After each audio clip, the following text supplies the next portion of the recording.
going to be talking a little bit about parabolas today. So let's talk about the parts of a parabola. Now, one of the most important parts of a parabola is this point down here where it turns around, where it changes directions. That point is called the vertex. It can either be the highest point of a parabola if it were turned upside down, or the lowest point if it's facing like this. We also have this, well, it's kind of like a little imaginary line that if we drew it down the middle, it would split that parabola into two mirror images. That's called symmetry. So this is called the axis of symmetry. So what's really nice is if we knew what point this vertex was at, say on this one, it's -1, 1, 2, 3, 4, 5, 6. That vertex is at -1, -6. Our axis of symmetry always goes through the vertex. So the axis of symmetry would be x equals -1. Pretty nice. It's a vertical line. Now don't get it confused with vertical asymptotes. This graph is touching this axis of symmetry, so it's not an asymptote. It's just an axis. All right, the next thing, big parts, and we should recognize this, on every graph, another one of our biggest things to notice are our x-intercepts. Our x-intercepts are where that graph crosses the x-axis. Now, there are three different ways we could have this parabola cross the x-axis. I want you to look down here. We have three different parabolas. If you notice, this parabola right here never touches the x-axis. It's above it. So this one has 0 x-intercepts. That's always a possibility. Now, g of x is this graph that we were just looking at. It has 2 x-intercepts. Now, there's another option. The graph could touch at its vertex and turn around. That's 1 x-intercept. And if you think back, what did we call that? We called that a double root, or a double zero, because that's where it bounces. Now, just some reminder, how do we find the x-intercepts or roots or zeros of any function? We let y equal 0. Or, if it was in function form, that's when f of x is 0. Now, quadratic equations are what give us a graph that's called a parabola. So there's three different ways we can have a quadratic equation. The three types are vertex form, intercept, this one's also called factored form, or standard form. So we're going to look at each one and talk about what we know from it. Vertex form. Vertex form you would see most likely as f of x equals a times x minus h squared plus k. Now this one really tells us more about a transformation from your basic parent function. This one talks about how we transformed right and left and up and down. So what we know from vertex form, the information it gives us, is that transformation from y equals x squared. We can tell that we moved right h and up k. What's nice is that always means that our vertex is always going to be that point where we moved right h and up k. Now to find the x-intercepts, we're going to set f of x equal to 0 and solve. So let's go ahead and look at an example here. This is a transformation of the parent function. X minus 3, that tells us that we're going to go right 3 The minus 2 means we're going to go down 2. And this 2 outside really tells us that we've got this vertical stretch. It's going to be steeper. So let's go ahead and we can start with finding that vertex. That vertex is going to be 3, 2. Oh, 3, negative 2. Down 2. So the graph is going to move right 3 and down 2. Now let's see what else we would know. Another thing we can find is our x-intercepts.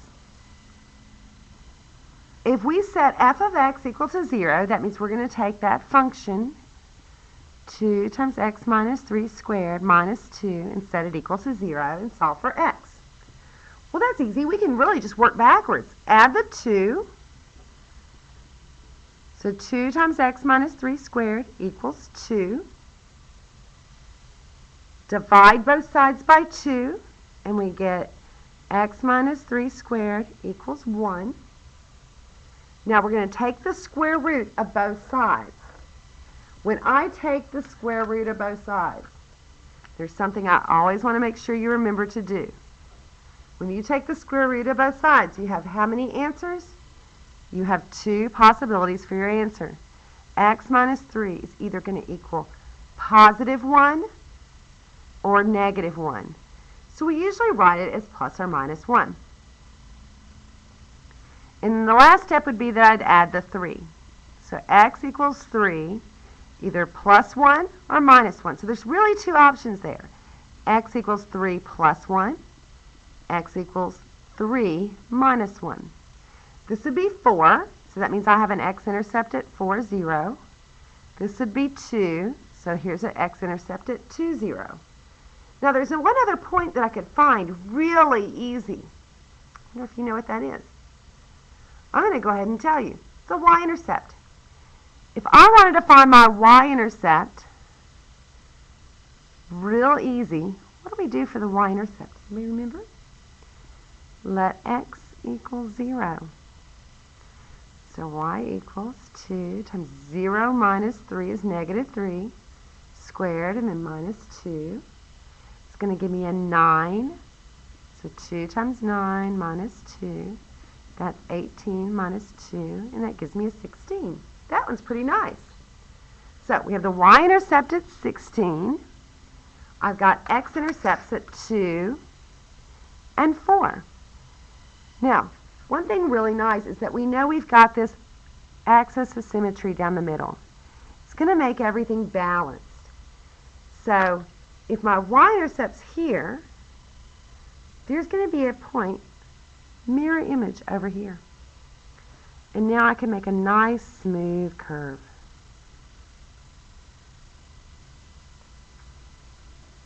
Now, this one is opening up. Is there a way we could have known that it was opening up before we ever graphed it? Well, I hope you remember that if that leading coefficient is positive, you're going to have a graph that opens up. If it's negative, it's going to open down. Now let's go on to some other forms. Intercept form. Intercept form means you've got maybe a coefficient out front, and then you'll have x plus or minus something, and x plus or minus something else, and it really doesn't matter what letters I put in there. But you end up with your factors. So this is factored form or intercept form. And what you know from that are your factors or your x-intercepts. You can tell that directly from your function here. You would set, because remember, to find your x-intercepts, you set f of x equal to 0 and solve. Well, when it's already in factored form, that means you're going to set each factor equal to 0, and then you'll be able to solve it.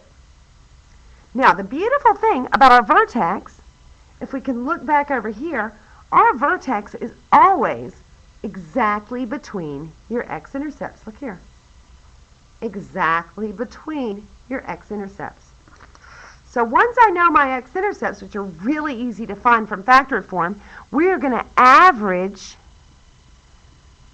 the x-intercepts to find the x-coordinate. So like here, if we had known the x-intercepts first, 2 and 4, and we had averaged 2 and 4, we would have gotten 3, which we could have then plugged into our function to find the y-coordinate, and we'd be golden. We'll look at an example of that in just a second. I want to go ahead and write down standard form before we flip pages. Standard form, you've seen a lot. That's the f of x equals ax squared plus bx plus c. This one is not so pretty. There is a shortcut to finding the vertex on this one. The x-coordinate of the vertex is found by finding negative b over 2a. Now that may look familiar. It's part of the quadratic formula.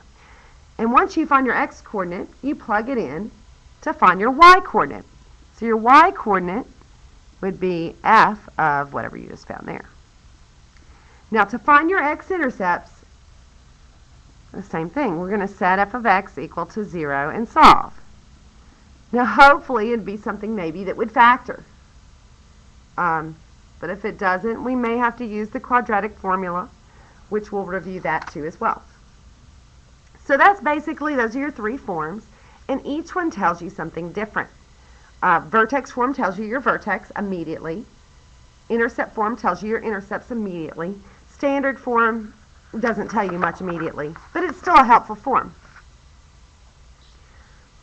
All right. So let's look at number 2 here on the back. This is in intercept form. This is going to tell me my intercepts immediately. Because to find my x-intercepts, I would set f of x equal to 0. In other words, I'm going to set this function equal to 0 and solve. Remember, zero product rule means that each of these would have to be 0. X plus 3 equals 0, or x minus 6 equals 0.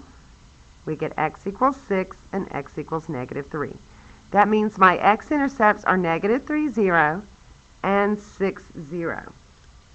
Because remember, there's a difference between the solutions to the equation and the points that are my x-intercepts. Now, one thing I also want to look at is which way is this graph opening, and how could I tell? That leading coefficient, that a, if a is greater than 0, our parabola is going to open up. If it's negative, it's going to open down. Now we also know something. If it's a number that's bigger than 1, like 2 or 3, whatever, it's going to be a steeper parabola. And if it's a fraction, then it's going to be wider. And I'm doing the absolute value here because we've already looked at what happens when it's negative. So all we're going to be looking at is that the value of that number to decide if it's going to be steeper or wider. All right. Well, I just mentioned that to really talk about the fact that this one's going to open down. And so we can even make a note here. This is going to open down. We know that already. To find my vertex, I'm going to average those x-intercepts. So negative 3 plus 6 divided by 2, that's 3 divided by 2, which is 1.5. That's just the x-coordinate. We're not done yet. We need to know the y-coordinate that goes with it. Well, all I have to do is plug that into the function.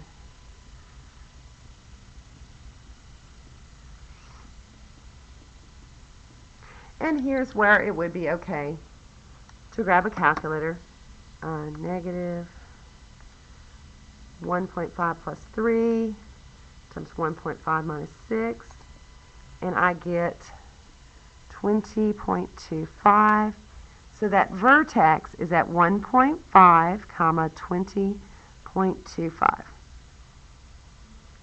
1.5, and here's 20.25. It's going to be right here. Now another good point to find would be our y-intercept. Our y-intercept occurs whenever x is 0. Absolutely right. So if I'm going to plug in 0 for x, I get 0 plus 3, 0 minus 6. I'll have negative 3 times negative 6. That's going to give me an 18. So my y-intercept is going to be the point 0, comma 18. Right here. Now, if we remember that x-axis axis of symmetry that's kind of imaginary right here, here's that vertex. That's that point where it's turning around. We know this point here, so there must be a matching one on the other side.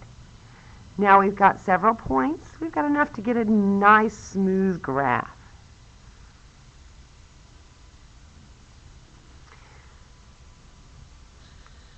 Now, the very last one, it's in standard form, but it's okay. We can find everything anyway. I'm going to change colors here so we can make sure we notice the separation. The easiest thing to find, actually the easiest one, is that y-intercept that we just found there. So let's go ahead and find it while we're here. Y-intercept is when x is 0. So what we're going to do is let x be 0. So plug in 0 for x. That's going to be 0, 0. We get a 4. So the y-intercept is a point 0, 4. And guess what, people? It's always going to be that constant right there. Do we know which way it's going to open? Positive leading coefficient opens up. And it's got a 1/2 there. So I have this feeling that it's going to be a pretty wide graph. Let's go on to the vertex. Now I'm going to use a little shortcut. To find the vertex, I want to find the x-coordinate first. To find the x-coordinate, I'm going to look for negative b over 2a. Okay. So remember, this is a, b, and c. Negative b is 3. And then I have 2 times a, which is 1/2. That gives me negative 3. 2 times 1/2 is going to be 1. So I'm just going to have a negative 3. To find the y-coordinate, all I have to do is to plug that in for x. So f of negative 3 would be half of negative 3 squared plus 3 times negative 3 plus 4. So that's really half of 9, and then minus 9, because 3 times negative 3 is negative 9, plus 4. Oops. Half of 9 minus 9 plus 4. That's going to give me negative 0.5. So my vertex is going to be that point, negative 3, negative 0.5. So let's go. There's negative 3. Negative 0.5 is going to be down here. So I have a feeling that I'm going to get this maybe somewhere in here. I'm not sure. I don't know where my x-intercepts are. Using standard form, we need to take this function and set it equal to 0. And then we can use whatever technique we want to solve it. We could use the quadratic formula, or we can see if it's going to factor.